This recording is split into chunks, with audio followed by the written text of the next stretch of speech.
el Señor les bendiga, amados hermanos. Continuamos en este culto especial por estos medios para mantener nuestra conexión unos con otros y nuestra comunión con el Señor como iglesia. Yo ahora mismo me imagino que estoy ante toda la congregación y muchos más que pueden estar conectados con nosotros en un culto como este. Así que para la gloria de Dios aquí estamos. Vamos a hacer una oración y vamos a incluir en esta oración también las necesidades de cientos y cientos de personas que en este momento están pasando una situación difícil, algunos de luto, otros de enfermedad, de dificultad para respirar, de situaciones familiares muy difíciles. Hemos oído esta semana noticias que realmente nos presentan el caos que hay en algunos países ahora mismo, cuando ya los hospitales y los recursos sanitarios han sido superados, de manera que siguen llegando enfermos y cadáveres también que ni siquiera pueden ser sepultados dignamente. Oremos por toda esa gente, hermanos, porque no hay duda de que eso es un sufrimiento grande. Y también encomendando el mensaje de la palabra en este día. Padre, en el nombre de Jesús, invocamos el nombre de Jesucristo, nuestro Salvador. Mira, Dios mío, en esta hora, tanta gente sufriendo, Padre. Personas que están de luto ahora mismo y ni siquiera, Señor, han podido sepultar a sus muertos. Oh Señor de la gloria, sabemos que para ti no hay nada imposible, Señor. Hay gente que te conoce y que también ha sido afectada, Señor, como hemos oído en diferentes países, aún aquí en Panamá, oh Dios, aunque unos pocos, pero también hay hermanos que han sido afectados. Pero también mucha gente que igualmente siente, como cualquiera otro, Padre, la situación difícil que se vive, tal vez no tan caótica como en otros países. Sin embargo, Señor, sabemos que tú puedes dar bálsamo en el momento que se necesita. Lleva hasta esas vidas el toque de lo alto. A los hermanos que padecen, Dios mío, extiende tu mano consoladora, Padre. Que tu espíritu esté ahí, Señor. Como dice tu palabra, tú eres el que nos ayudas y nos dices, no temas. No tememos, Dios mío. Sin embargo, Padre, estamos ante una situación que también nos afecta. Sobre todo confiamos en ti, Padre, porque sabemos que el hombre tiene límites y los límites a los que llega el hombre están prácticamente allí a la vuelta de la esquina. Te pido, Señor, que extiendas tu mano y sanes al enfermo. Reprende, Padre, este virus. Reprende esta enfermedad en el nombre de Jesús y permítenos ver, Padre, victoria, Señor. Ver la luz al final de este túnel, Dios mío, de prueba y de aflicción, oh Dios. Pero con tu ayuda alcanzaremos la victoria por la fe.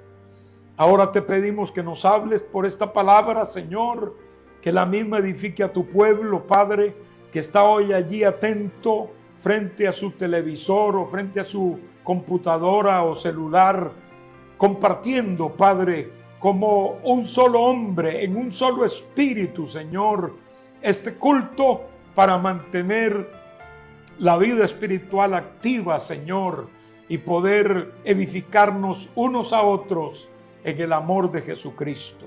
En tus manos nos depositamos en esta hora, en el nombre de Cristo Jesús, nuestro Señor. Amén. Bueno, hermanos, seguimos utilizando los medios que Dios nos ha dado para poder llegar hasta ustedes, aunque como ya ustedes saben no podemos reunirnos. No obstante, la palabra de Dios no está en cuarentena. La palabra de Dios sí puede fluir y llegar hasta los recónditos, porque es una palabra todopoderosa, porque es la palabra de Dios.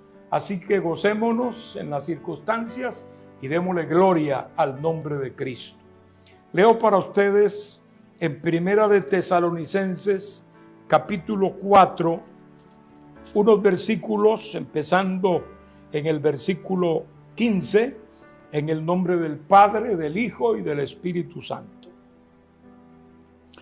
Por lo cual os decimos esto en palabra del Señor, que nosotros que vivimos, que habremos quedado hasta la venida del Señor, no precederemos a los que durmieron, porque el Señor mismo con voz de mando, con voz de arcángel y con trompeta de Dios descenderá del cielo, y los muertos en Cristo resucitarán primero. Luego nosotros los que vivimos, los que hayamos quedado, seremos arrebatados juntamente con ellos en las nubes para recibir al Señor en el aire, y así estaremos siempre con el Señor. Por tanto, alentaos los unos a los otros con estas palabras. Nos manda el Señor a recibir aliento, a recibir fortaleza a través de esta esperanza que nos presenta este pasaje de la Biblia y muchos otros que están dentro de este mismo tema. Obviamente, si leyéramos todos los pasajes que hablan del tema de la segunda venida de Cristo, pues no nos daría el tiempo. Pero sabemos que este es uno de los pasajes más contundentes que hay, señalando esta verdad y esta doctrina de la segunda venida del Señor por su iglesia de una manera muy amplia y muy profunda. No podemos, en circunstancias como la que estamos viviendo, dejar de pensar y presentar la segunda venida del Señor. Me atrevo a decir que no hay creyente fiel en este mundo, en todo el mundo, que ante esta pandemia no haya pensado en la venida de Cristo. Yo he pensado personalmente en la venida del Señor y he visto algunas cosas que se clarifican a través de esta experiencia difícil que a todos nos afecta. Por ejemplo, el hecho de que el mundo puede cambiar de un mes para otro. Miren ustedes, hermanos, cómo de la noche a la mañana, podríamos decir, nadie ahora busca diversiones, nadie ahora busca las playas, nadie ahora busca el nightclub o la cantina. Gracias a Dios que Panamá ha incluido dentro de la cuarentena la abstención del licor. Muy bueno, yo aplaudo eso, porque tampoco es tiempo de andarse emborrachando por ahí, ni estar en una mesa de amigos con licor en la mesa. No es tiempo de eso y ojalá nunca sea tiempo de eso. No obstante, ahora mismo esa medida creo que encuentra toda la razón del mundo. Tampoco están abiertos los cines, los teatros. El mundo está, no solo en Panamá, prácticamente todo el mundo está como a la expectativa. ¿Cómo cambian las cosas de un día para otro? Personas que tal vez no estaban en su casa casi nunca, ahora se reúnen en familia y están ahí. Para algunos una dificultad o una prueba, pero para la mayoría, sin duda alguna, es una bendición el poder compartir con nuestra familia un poco más de cerca ante esta circunstancia. Entonces, obviamente uno dice, ¿cómo puede cambiar de un momento a otro la rutina de vida de este mundo? Cuando hay una intervención sobrenatural, cuando hay una intervención milagrosa del poder de Dios, esto puede suceder. O sea, por ejemplo, ante la venida del Señor Jesucristo, sería un hecho innegable que el mundo sería impactado en todos los aspectos y quedaría paralizado, algunos del terror, del miedo, otros quizá pensando qué será lo que está pasando y quedarán consternados, ¿verdad? Perplejos ante una intervención de esa magnitud. Pero yo creo que todo esto nos prepara a nosotros para también tener una idea de lo que será la segunda venida de Cristo a esta tierra, que sin duda, hermanos míos, Jesús vendrá de vuelta a esta tierra. Entonces, como estamos pensando en estos días que el Señor puede intervenir y arrebatar su iglesia, pues he sentido traer este pasaje y poder hacer hincapié, hermanos, en que el Señor Jesucristo vendrá de regreso a este mundo. El día y la hora no lo sabemos, pero Él vendrá. Un pasaje que acabamos de leer contundentemente establece cómo el Señor vendrá. ¿Qué pasaría si Cristo viniera hoy, por ejemplo? Esa es la pregunta que quiero contestar con la ayuda del Señor. En primer lugar, estableciendo con toda certeza que Jesús, el que murió y resucitó, vendrá otra vez a este mundo. Amigo, escúchelo. Cristo volverá a esta tierra. Esto lo aceptan miles y miles de personas. No todo el mundo lo acepta con fe, con un corazón espiritual. Podríamos decir que mucha gente lo acepta en forma intelectual nada más, y el pensarlo no les cambia absolutamente en nada el derrotero de su vida. Eso indica que tal pensamiento no está arraigado en el corazón, es decir, no es alimentado por la fe, sino solo por el intelecto, porque es un hecho que casi todo el mundo entiende, que el Señor Jesucristo volverá a la tierra. Entonces, si esa segunda venida no nos afecta al punto de poder transformar y cambiar la vida, quiere decir que no se está creyendo como el Señor quisiera que se crea en su segunda venida.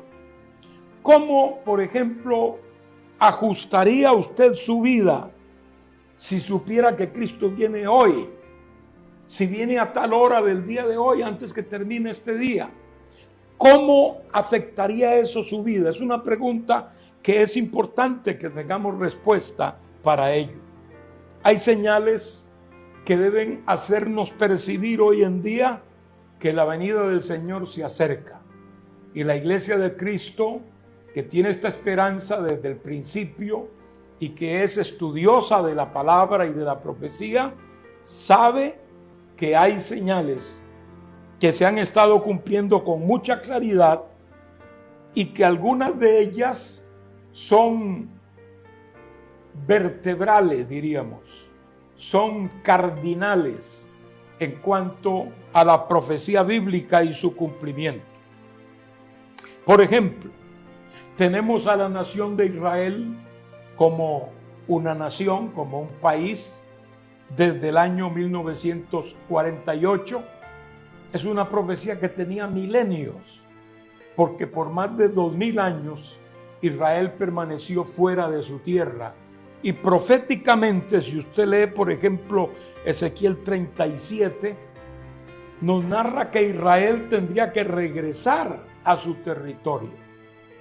Es una profecía muy clara que se cumplió prácticamente en época reciente, porque 1948 prácticamente está allí a la vuelta de la esquina. Tenemos, por ejemplo, a Rusia, que es un poder militar importantísimo que cada vez más se identifica con el Medio Oriente. Eso es muy importante porque la Biblia lo menciona en el capítulo 38 y 39 del libro de Ezequiel. No se los leo porque son pasajes largos, pero usted los puede leer allí en su casa ahora después. Es decir, en ese aspecto el mundo se está acomodando para que ocurran las cosas que ocurrirán en el tiempo de la venida del Señor Jesucristo. El mundo entonces está viendo estas profecías cumplidas, aunque no lo entiende. Una cosa es oír la palabra y hasta leer la palabra, pero sin comprenderla. O sea, sin tener entendimiento en ello. No es que la Biblia sea como un libro de ecuaciones y de fórmulas extrañas, algo así como la matemática moderna o algo así. No, no, no. La Biblia es un libro sencillo.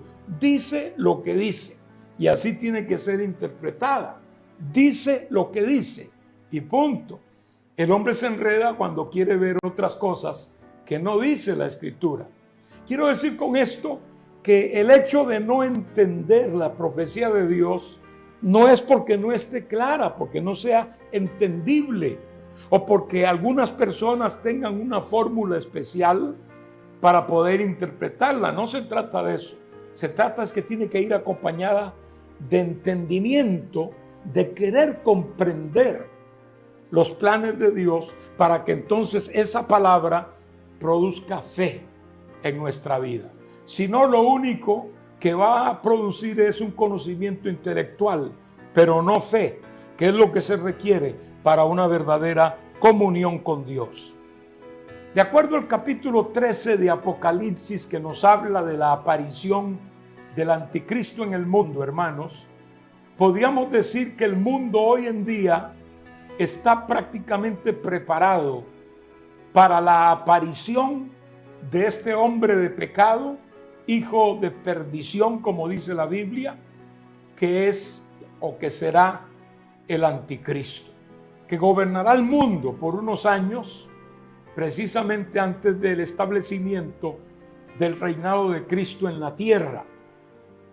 Este anticristo logrará aglutinar alrededor de él las grandes naciones del mundo, y aunque quizá algunas de las naciones del mundo no lo acepten del todo, no obstante, la gran mayoría del mundo aceptará al anticristo, y los que no lo hagan, pues simplemente no tendrán mucha incidencia en el mandato mismo del anticristo, que sí podrá gobernar y mandar e influenciar en todas las naciones del mundo.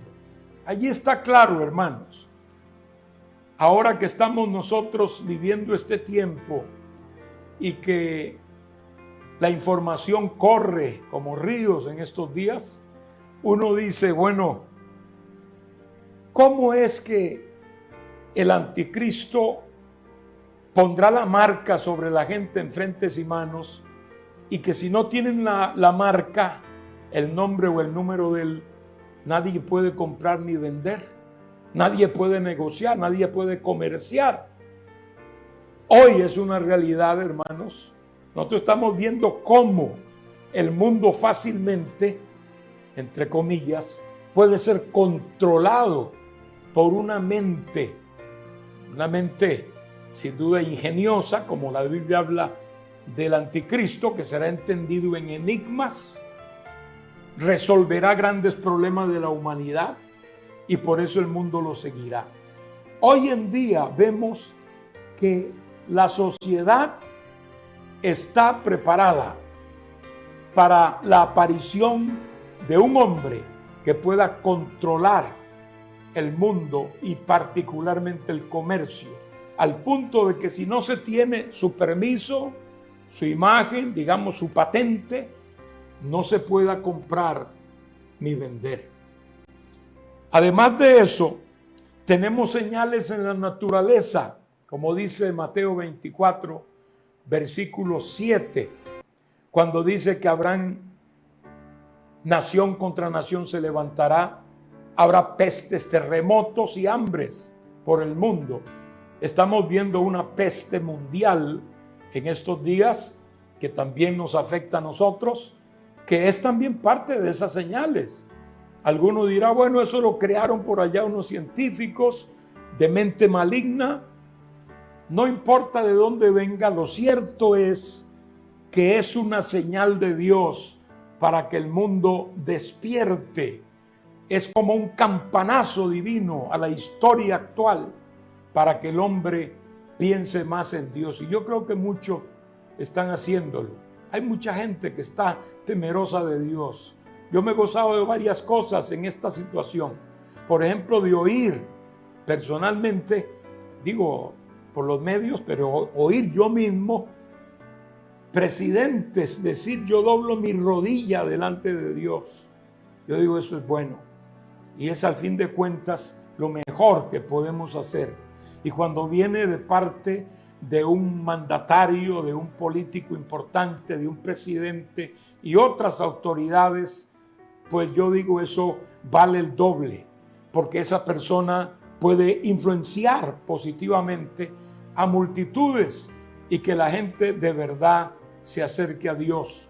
Otra cosa positiva que he visto, por ejemplo, es en el caso de Estados Unidos, que han dado un mandato a la General Motors diciéndoles que tienen que construir respiradores, que tienen que dejar a un lado la prioridad de ellos, que ha sido siempre los carros. Bueno, tienen que ahora, por mandato presidencial, hacer respiradores.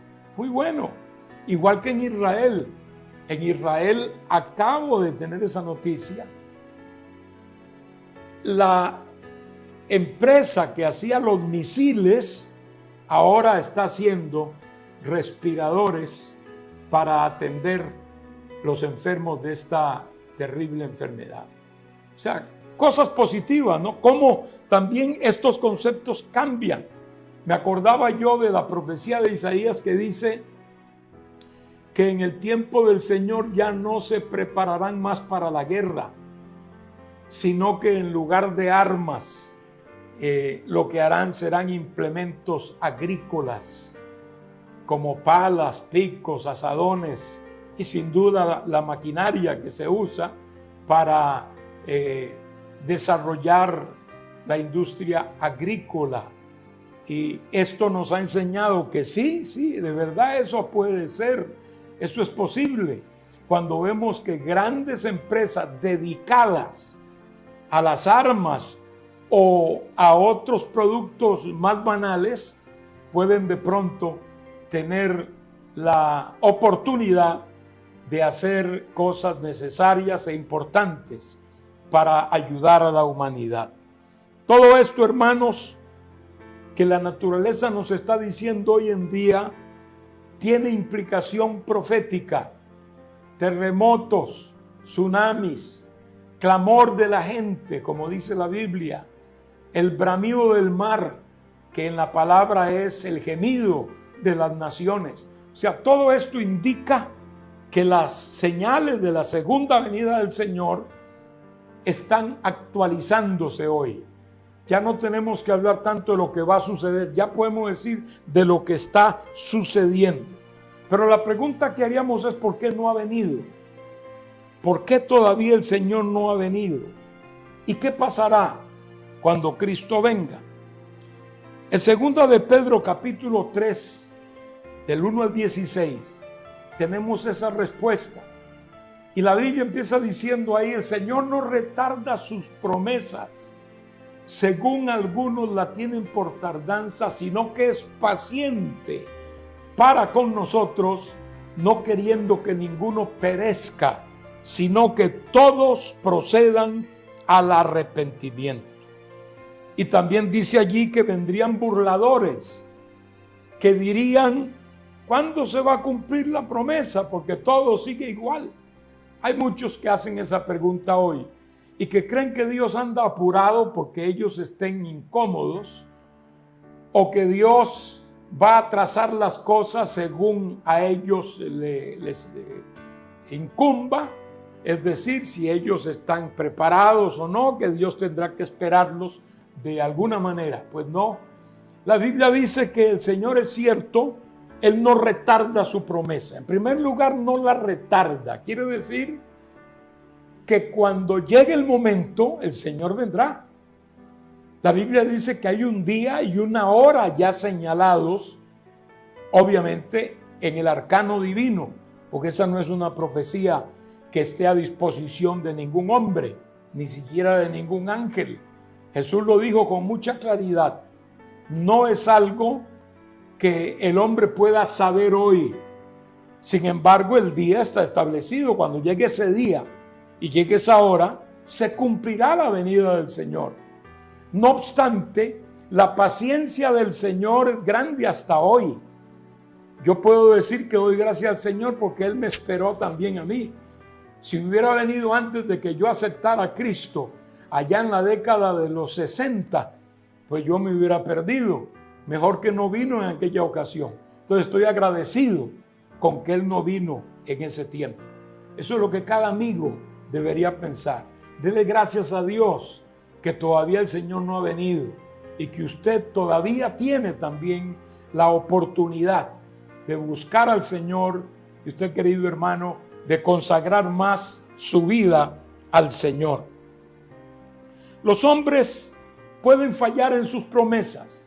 Como humanos, el hombre puede en un momento dado cambiar de planes, puede olvidar que prometió algo, puede ser que creía que podía hacerlo, pero cuando llega la hora de la hora, pues se da cuenta que no tiene el recurso o la habilidad para poder hacer lo que había prometido, o simplemente puede ser que no quieren hacer lo que habían prometido, es decir, no cumplen sus promesas porque no quieren hacerlo. Pero Dios no trabaja así. Aunque Dios tiene distintos aspectos dentro de su voluntad, porque la voluntad de Dios tiene el aspecto soberano y es aquellos designios divinos que nada ni nadie los puede cambiar. Uno de ellos es la segunda venida de Cristo. Sí, son designios de Dios que el hombre puede hacer lo que quiera. El diablo y sus demonios pueden hacer lo que quieran, pero no hay forma que esos designios no se cumplan. Eso es lo que se llama la voluntad soberana de Dios. Pero también está la voluntad moral de Dios. Por ejemplo, la voluntad moral de Dios es que nadie mate a otro. Él lo manda y lo dice, no matarás. Esa es su voluntad, que el hombre no sea un asesino, que no haya víctimas, en este caso, de asesinos, sino que el hombre obedezca esa voluntad moral de Dios. No obstante, sabemos que muchos sí lo hacen, sabemos que hay muchos asesinos, todos los días hay gente incumpliendo esta voluntad de Dios, y aunque es voluntad de Dios, es una voluntad, repito, moral, que tiene que ver más que todo con la obediencia voluntaria del ser humano, igual que otro aspecto de la voluntad divina que surge de su amor. Dios no quiere que ninguno perezca, por ejemplo. Esa es la voluntad de Dios. Quiere que todos sean salvos, pero no todos son salvos. No todos van a ser salvos, porque también va a depender de que el hombre haga una decisión personal con el Señor para poder recibir esta salvación tan grande.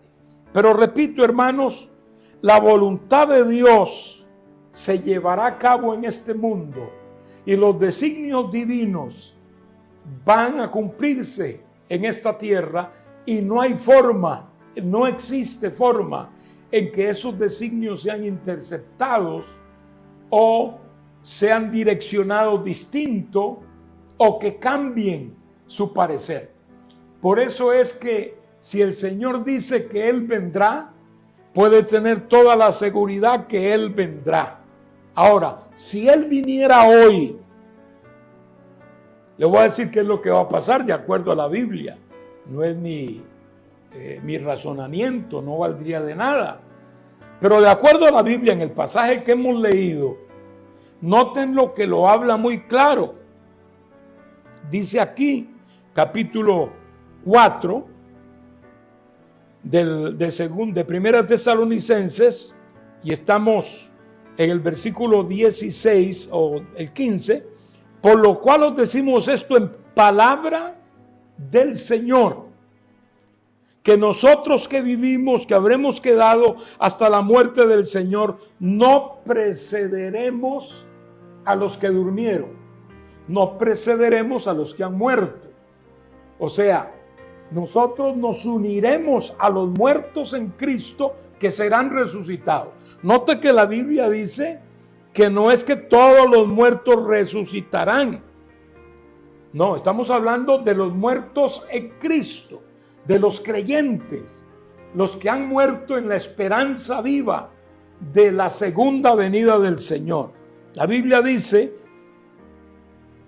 no precederemos a los que durmieron, porque el Señor mismo, con voz de mando, con voz de arcángel y con trompeta de Dios.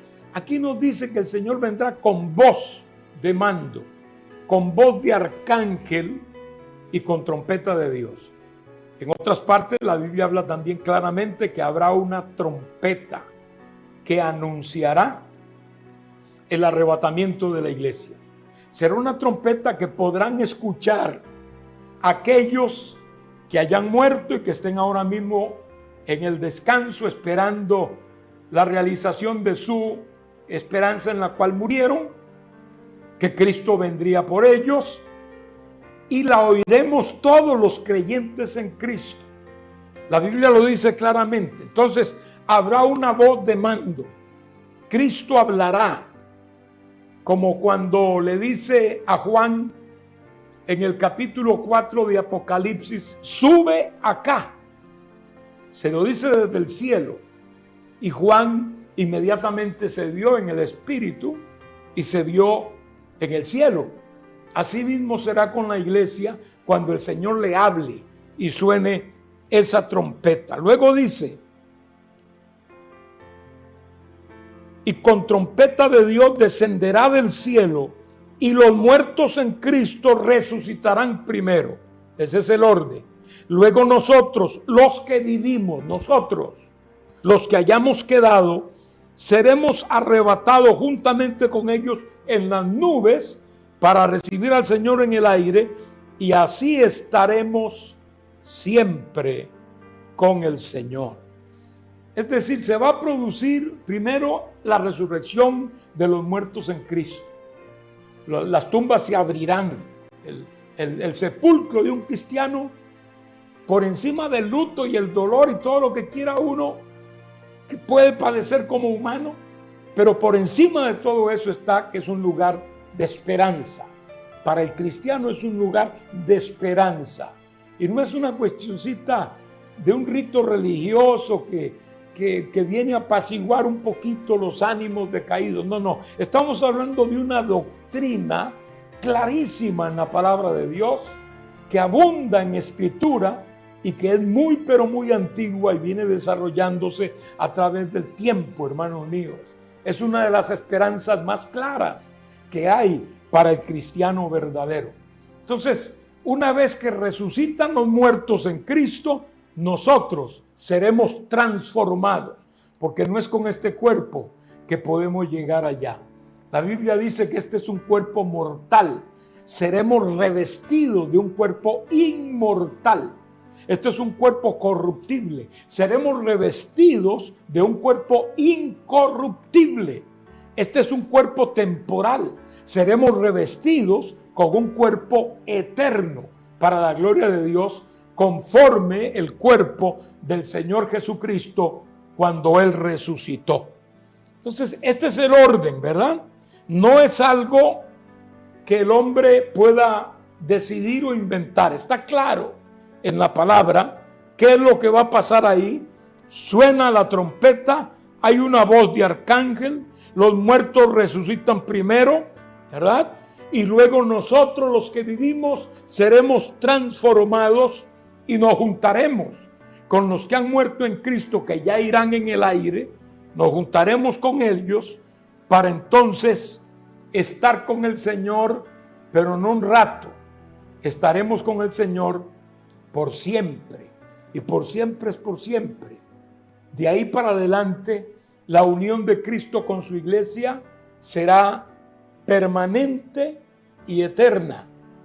La unión de Cristo con su iglesia ahora mismo es en términos espirituales, es en términos de fe, pero de allí para adelante será en términos reales y ya no por fe, sino por vista para la gloria de nuestro Dios. Será un cuerpo el que tendremos allí como el de Cristo, que es un cuerpo glorificado, no más enfermedad, no más coronavirus, no más cáncer, no más diabetes, no más presión alta, no más enfermedad del corazón, no más ninguna enfermedad. La Biblia dice que no habrá enfermedad. La Biblia dice que Dios enjugará de los ojos las lágrimas de una vez y para siempre. Será un tiempo de bienaventuranza para la gloria de Dios, en el cual no habrá sufrimiento ni habrá dolor, porque esas son las primeras cosas que pasaron. Y también será un cuerpo sin limitación ninguna. Ahora, si Cristo viniera hoy, hermanos míos, los cristianos genuinos que viven esperándolo o vivimos esperándolo, escaparíamos de la muerte. Muy importante esto, porque la muerte siempre ha cobrado su precio, hasta ahora y a través de los siglos. Todos han tenido que pasar por eso que se llama muerte. Podríamos hacer un par de excepciones que nos indican que la muerte no es dueña y señora, sino que Dios puede intervenir también contra ella y la muerte está derrotada, no solamente en términos proféticos, sino en términos reales y prácticos a través del tiempo.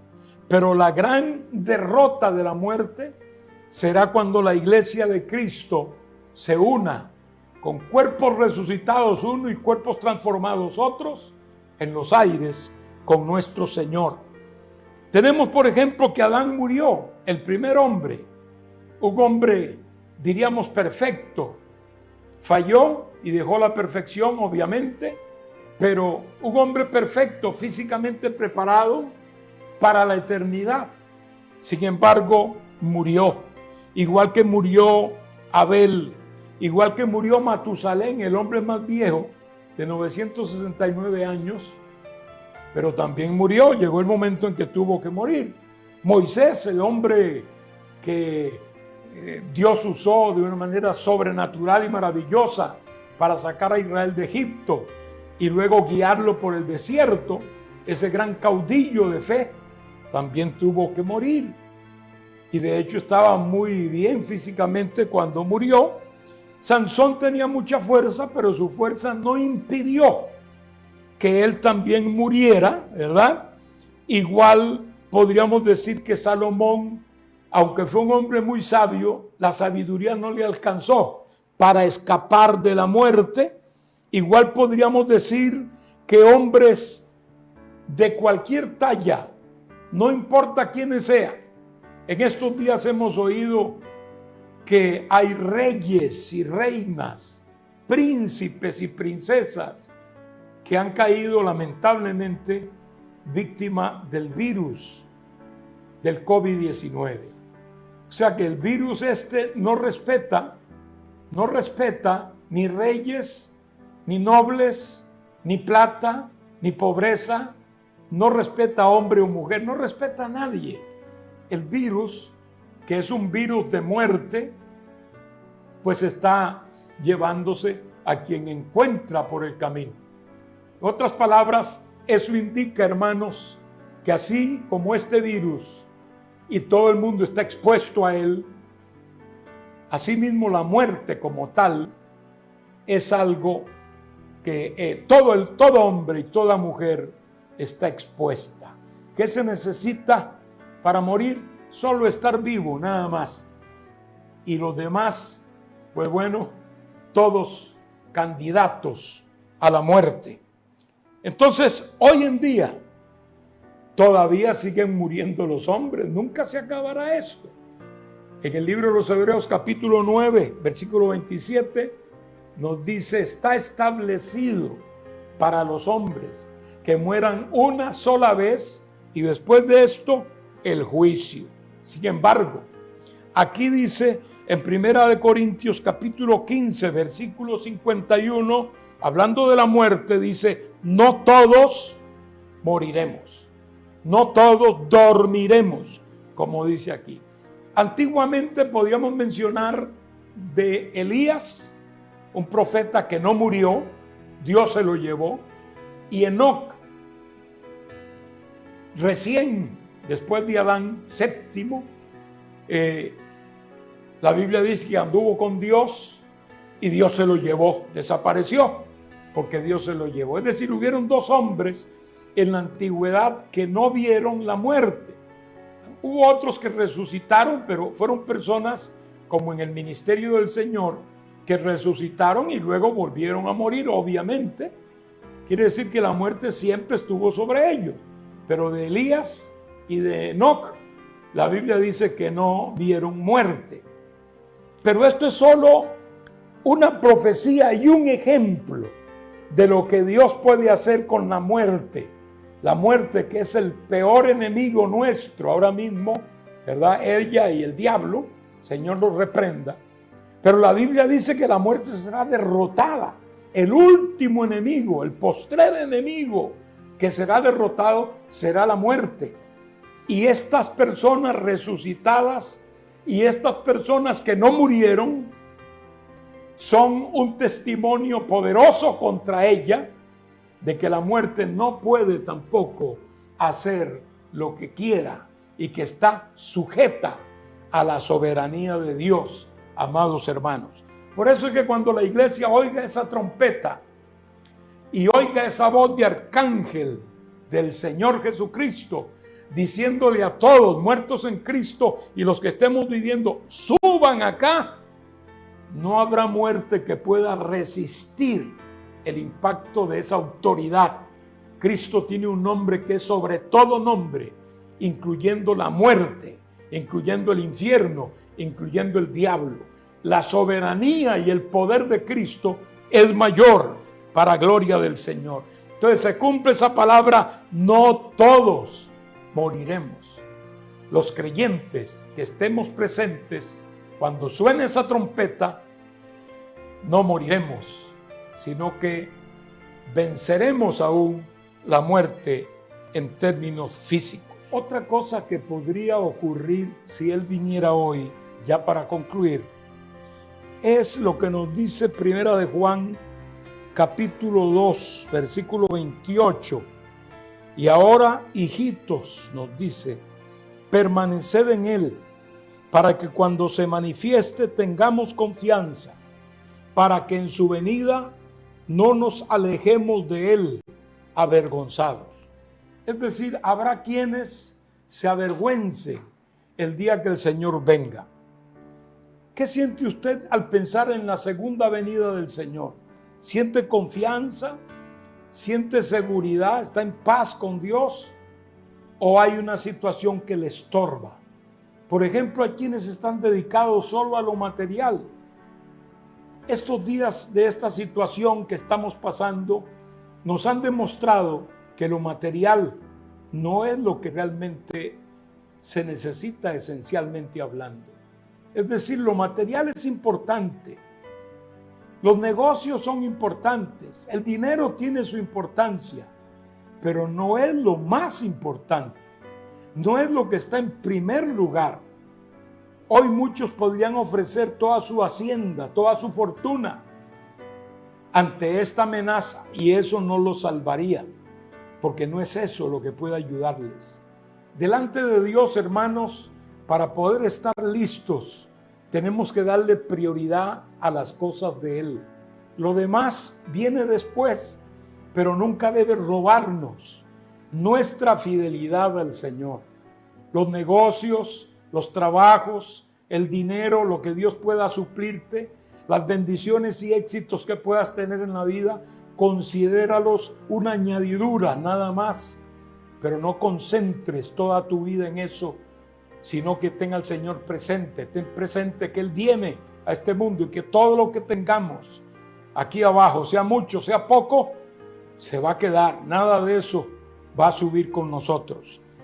Y si una persona se ha dedicado solo a las cosas de la vida y se han vuelto en los negocios de este mundo, olvidando su compromiso con Dios, olvidando su fidelidad a Dios, su vida espiritual, etcétera, lo único que va a sentir es vergüenza en aquel gran día. Por eso estemos preparados. Y si hay algún obstáculo hoy en tu vida, hermano, hazlo a un lado ya. Dígale al Señor: Señor, déjame terminar, déjame pasar esta tormenta, cruzar al otro lado. Y las cosas van a ser distintas. Voy a acercarme más a ti. Dígale al Señor: Señor, yo quiero ser mejor para ti.